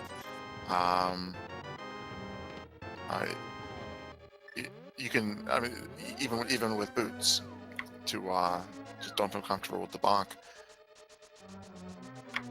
Yeah, it's really cool. Like we have over 500 runners in this tournament, and there's a lot of different playstyles. It's just interesting to see how different runners decide to tackle different problems. Yeah, you can even bomb jump across that if you don't have the boots. I'll admit though that after if I fall like twice to that bomb jump, I will light the torch. It's Yeah, a little tougher to line up. it's a pretty forgiving bomb jump though. Like, it's not pixel perfect or anything, so most of the times it's not too hard to just wing it sometimes. Yeah, it's one of those ones that you can usually get it on the first try, but it's so rarely practiced because you usually have boots, or don't have to go all the way that far. It's like you have to be going to Ice Armors and not have boots. Like that's not that common. Yeah, that's true. I play a lot of entrance shuffle, and then you're very often in Gans Tower without the boots.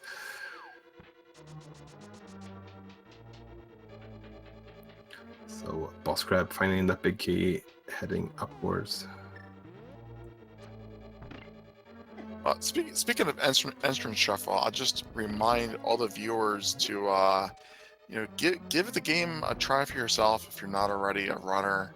There are a lot of modes other than the other than the standard that we're seeing here.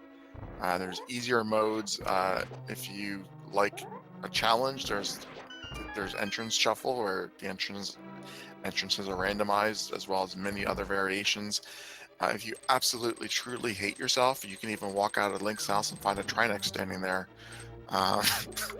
If you, some of the modes can get very, very brutal.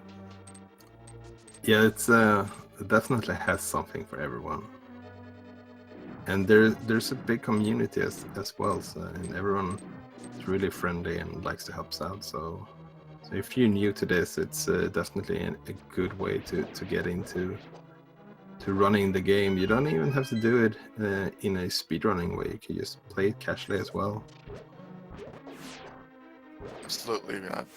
Play offline, and then there's daily and weekly informal casual races. You don't even have to stream to to play offline. So hopefully we'll see some of you guys in the fall tournament.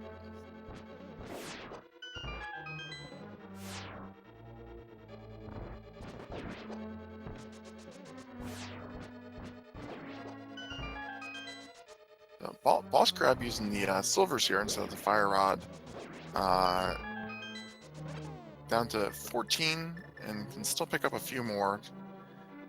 Don't want to use too many though. Yeah, should have enough for the Ganon fight. Deciding to not use the silvers here on Lanola, so... And as you said, yeah, there's still a chance to pick up some more. I think there's at the very least 5 in the next room here. There's 5 in this room. There's 5 in the room before Moldorm 2. So yeah, there's plenty of arrows. Yeah, as long as you're aware of where your numbers. Yeah, as long as he doesn't use any more, it probably won't need 14 arrows anyways.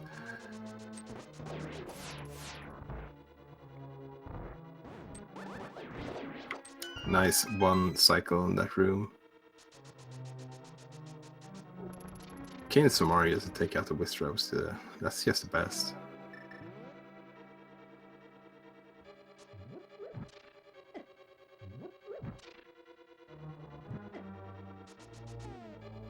Going for some lamp strats here to make sure that they have enough magic for the next room as well.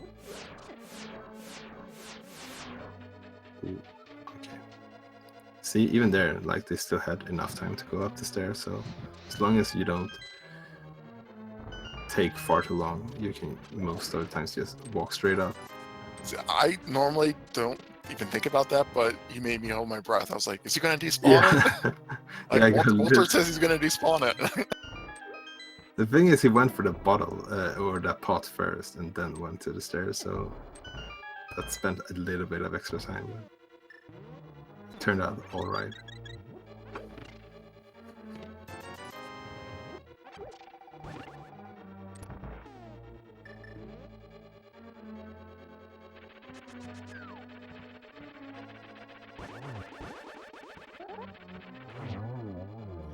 Nice Moldorm too. Yeah, for sure. So one of the easier bosses to fight, but not one of the easiest arenas to fight in. Like both Mothula and Moldorm, the true enemy of those bosses are really the room. Like if you ever played Randomizer and you had to fight Moldorm or Mothula in another arena, then you quickly realize they're very easy.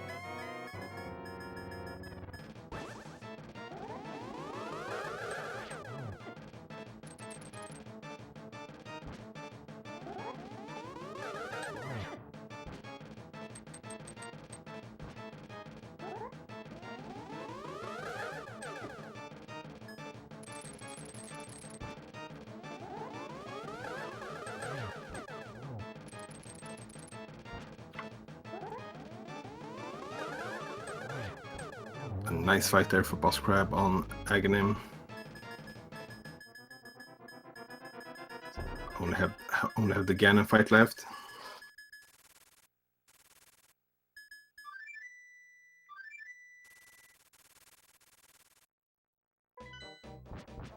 So it's gonna have the same equipment that Glan had on this fight, and also stocking up on some potions before going to Meyer, and I think they have all of them left. So shouldn't have to worry too much about the fight itself. Just need to watch out for those edges of the map. Definitely picked up those 2 blue potions.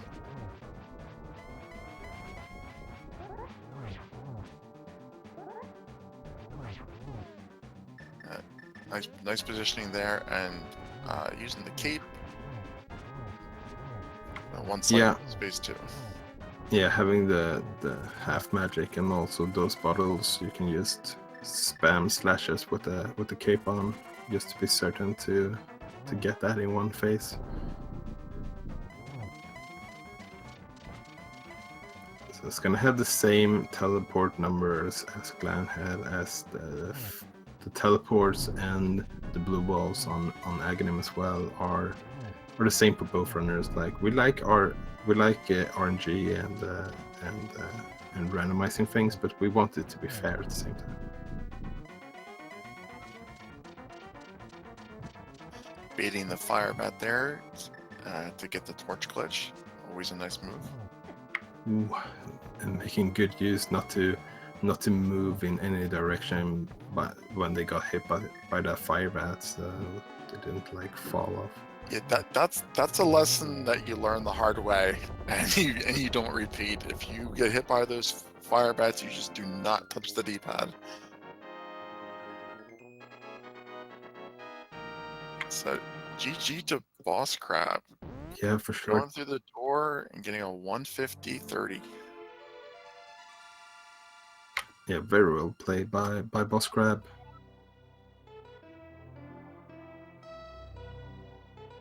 So spam your GGs in chat for BossCrab finishing this race as well. And we're gonna see if he wanna come in and have a quick check before we run things up here.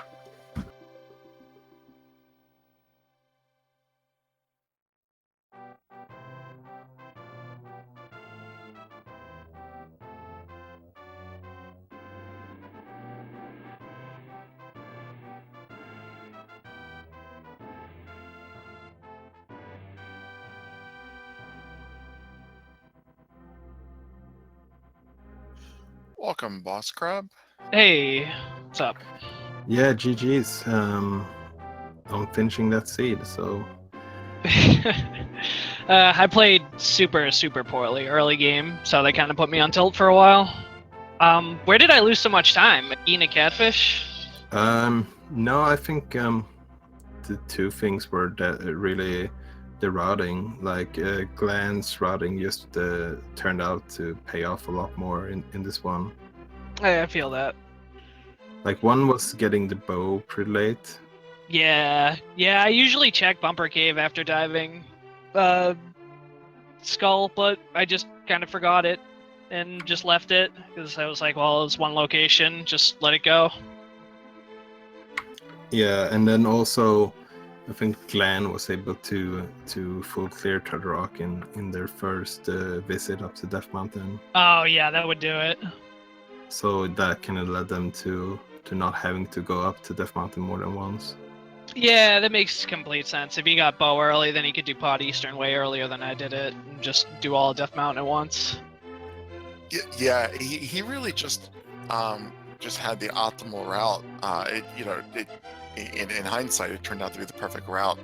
Not doing any of the East Death Mountain until later in the game, so he had hookshot when he went up there. He did pod before Eastern. He looped them together, but he did pod first, so he picked up the lamp right away. Right. It's everything just lined up. Wherever he was going, the item was there. I feel that. Yeah, I can't really be too mad about that. It happens sometimes. It's just the nature of the game. I was hoping he would get baited into Swamp Palace or something. When I start seeing items in weird locations, it makes me think I'm either way ahead or I'm way behind. So I was way behind this time. It happens. Yeah, we were a little bit afraid that you would go to Swamp Palace after clearing out Pod, because at that point we knew that Turtle Rock was to play, and both of them were kind of equal in their amount of checks inside the dungeon. Yeah, no, I'd always do Turtle Rock in that situation. I feel like especially in 29, Turtle Rock seems to always have something, whether it's the ice rod or a medallion or something else. I figured the time loss for going back up the mountain for Turtle Rock would have evened out. Like it was a fine risk to avoid Swamp Palace. Yeah, talking about just everything lining up though, that was an option for you. You had with the flippers and all Turtle Rock access. Glan didn't even have the flippers, so he was forced to Turtle Rock. It was just wow. Yet another case of the items lining up. His final collection rate showing here at 148. Holy cow! Showing how few places that he had to go. That's crazy. Flippers were in desert, weren't they? Yeah, desert big chest. Yeah, so that worked out perfectly for him. He could do that right with Meyer. And Meyer was pretty much, I mean, the route was so weird through Meyer. It was the last one, so he pretty much knew he had to do desert. Yeah, really interesting. His routing in Meyer actually gave him the big key before checking all the chests, and then he took a gamble of Vitreous having the last item, but he didn't really have it, so he had to go back inside anyways. But Gotcha. Yeah, no, I mean, sorry. It's not like I don't feel like I actually felt like I played pretty decently once I got the mirror from Catfish. I thought I was playing pretty well, but I figured I was already behind from early game, and if he had done Catfish early, had the mirror for all those checks, obviously Bumper Cave, I just didn't check it, so that's entirely on me, so I can see why. Did he go right side in tower? He went Dark Magician's Oh, okay. So he got right side pretty fast. Pretty early, yeah. I figured I had lost time there as well. Yeah, so unfortunately this puts you in the 2 and 3 record, so getting the bracket might be a little bit tough at this point. I'm not really sure if anyone with 2 with 4 and 3 is gonna go forward, but there's still a couple of Swiss rounds left as well. So yeah, I mean, I honestly didn't expect to make it to bracket anyway. I don't play enough. I don't do weeklies or anything. I just joined to have some fun with my friends who also joined. So just being able to race once a week is fine enough for me. Yeah, so what are your thoughts about the tournament as a whole so far? Have you been enjoying it? I have been. I think the Swiss round is a really good idea. I think it's nice to get people kind of evened out like this, so you don't just unless you get lucky early, you don't run into like Andy or Christos or somebody. I feel like the last 2 matches I've gotten people who are pretty close to my skill level, which I like. And just 1 match a week you schedule with your opponent. The setup's really nice. Obviously challenge is giving us some problems right now, but what can you do? Yeah. I think it's pretty fun though, and I really appreciate all the commentators, Feasel, everyone restreaming. You guys are the ones who make it go, really. So not a huge fan of being restreamed. I'm kind of shy, but I really appreciate all the volunteers that put their work in for it. Well, I'm glad that you barreled through on the restream. I share your thoughts that it's very nerve-wracking to play in front of an audience. Yeah, especially when you play as poorly as I did early. Not getting the bomb, not anything like that. It's like, man, I'm really tilting. Oh, I think on my info sheet or whatever, it says I don't want Pendant Meyer. I really mean I don't want Kana Burner in Escape. I hate Burner Escape, man. It's so bad. Yeah, the Kana Burner is a little bit rough. You just really have no really farm anything. Exactly, you have no spare magic. Yeah, I wouldn't feel bad about your early game. I mean, neither of you guys got a bomb. You got a bomb after you could use it, and that actually optimized your Kakariko route. You had a good early game. Just look, we see your final collection right here at the end. You picked up 28 items more. 28 items in only a 15-minute deficit. That is not bad at all. It was just your execution was very good, BossCrab. Both of you guys played very well. I would not feel bad about how the race turned out. Oh, thank you. Yeah, a 149 at a 176 collection rate and like some inefficient checks. I actually feel like I played pretty well, but obviously credit to Glan. He had the route and he executed it perfectly. It's not much I could have done other than have his route. So he obviously played very well. He got like a 135 or something, like Yeah. very excellent time. So obviously GDs to him. He deserved it. He played super well. Absolutely. He made the right calls, and in the end, that's what matters. But you both executed well, and it's randomizer. Sometimes you win, sometimes you don't. Exactly. That's what I'm saying. I feel pretty well, pretty good about my play. So thank you. I appreciate that. I think you have the right mindset. You're in the tournament for fun, and you're going to stick with it and finish it out. So that's absolutely the best approach. And there's so many people, with 512 people in the tournament. I think 108 progress. Yeah. So most people are in the same situation that we all are. So thank you for putting on the show. We all enjoyed it. It was really fun race to watch. You got sub 2 with a 176 collection rate. So any final thoughts? Not really. GG's to Glan. Thanks to you guys for presenting the race. Thanks to Fiesel for commentating. Yeah, 145 with 176 items is pretty good. So I'm happy with that. I hope everyone enjoyed it. And yeah, thanks again. Thanks for having me on. Walter, you got any other questions before I go ahead and wrap things up?